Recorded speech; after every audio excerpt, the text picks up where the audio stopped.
Police makes our communities more or less safe? I've never defunded the police, nor would I. So you think it makes our communities less safe, is that correct? I just told you, I've never defunded the police, and I never would. I understand that. You know, you may not have defunded the police, and that's a good thing, but you did provide a $125,000 grant to an organization lobbying to defund the police. Washington, D.C., long seen as the center of American power, where national decisions shape the world beyond its borders. But today, the capital faces a different kind of spotlight, a surge in violent crime and growing division over how best to restore safety to its streets. Homicides in the nation's capital have surged nearly 70% since 2014, while carjackings have skyrocketed more than 500%. Still, city officials maintain that Washington, D.C. remains a safe city, a claim drawing increasing skepticism from residents and lawmakers alike. But is that really the case? Recently, Mayor Muriel Bowser found herself in the congressional hot seat as Representative Brandon Gil pressed her on the city's escalating crime rates and the use of taxpayer dollars. Mayor Bowser, thank you especially for coming here. You've been mayor for about 10 years, right? Yes. Okay. And during that time, would you describe D.C. as a safe city? Yes. You would?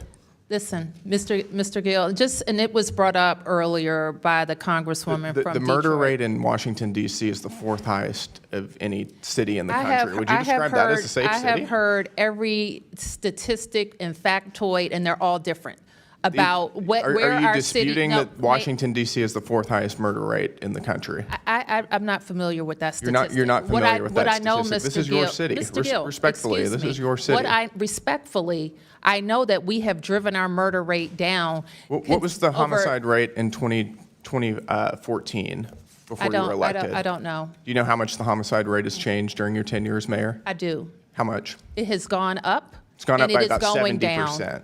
It's gone up by about 70% from 2014 to 2024. Those are from the Metropolitan Police Department. That is correct. I don't think that number is correct. You should know the crime statistics for your own city, especially whenever it's this dangerous. Do you know how carjackings have trended during your time in office? I know that they have gone down. They're up over 500% since from 2014 to 2024. That's not a safe city. I don't think any person would call that a safe city. Bowser held her ground, insisting that Washington, D.C. is, in her words, a safe city. But Congressman Gil wasn't convinced. He pointed to the hard numbers, homicides climbing, carjackings surging, and pressed her again. Do you still believe D.C. is safe?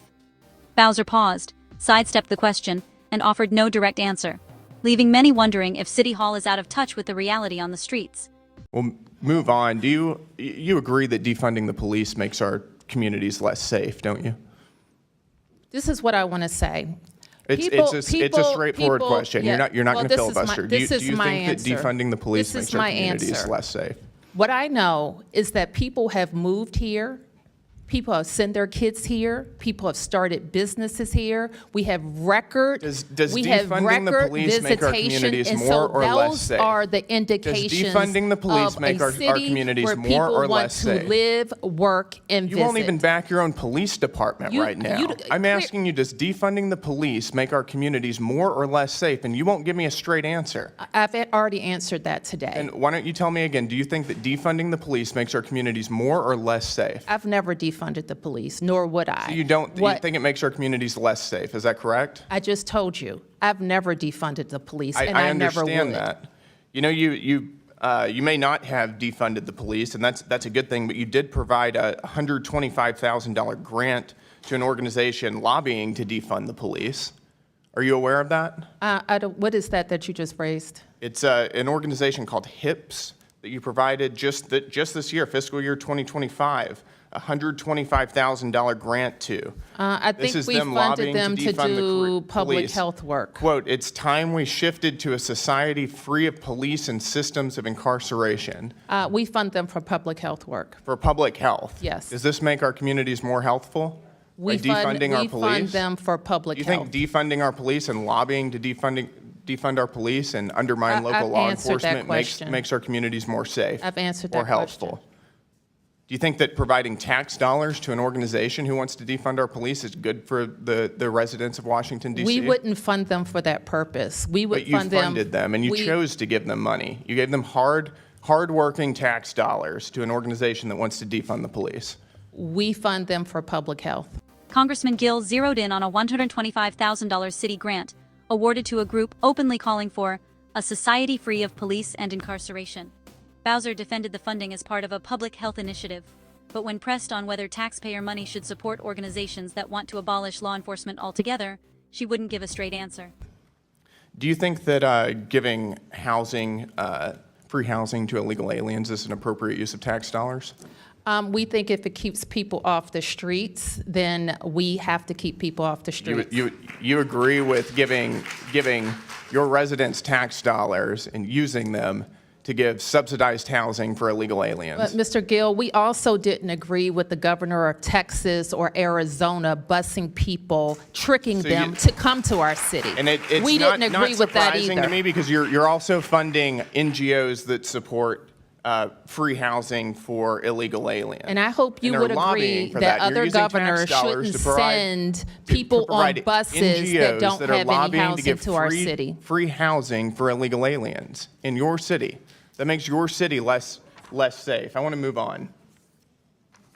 In May of 2024, and this was referenced earlier, there were some major pro-Palestinian protests and sit-ins at George Washington University. This was during final exam season.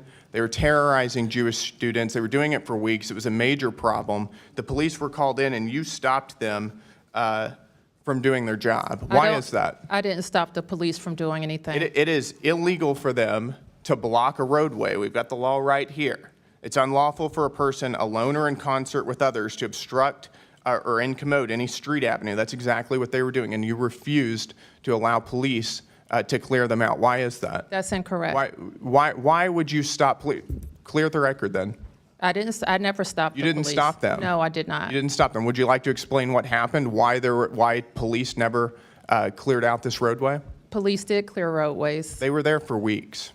Police cleared roadways. They were there for weeks, Actually, terrorizing Jewish they were students, and this was probably in your on city. private property, not on the roadway. No, they were on public roadways. No, they weren't. Terrorizing Jewish students, they and you weren't. allowed it to happen. No, I they yield my weren't. time back. Congressman Gil turned to another flashpoint: taxpayer-funded housing for undocumented immigrants.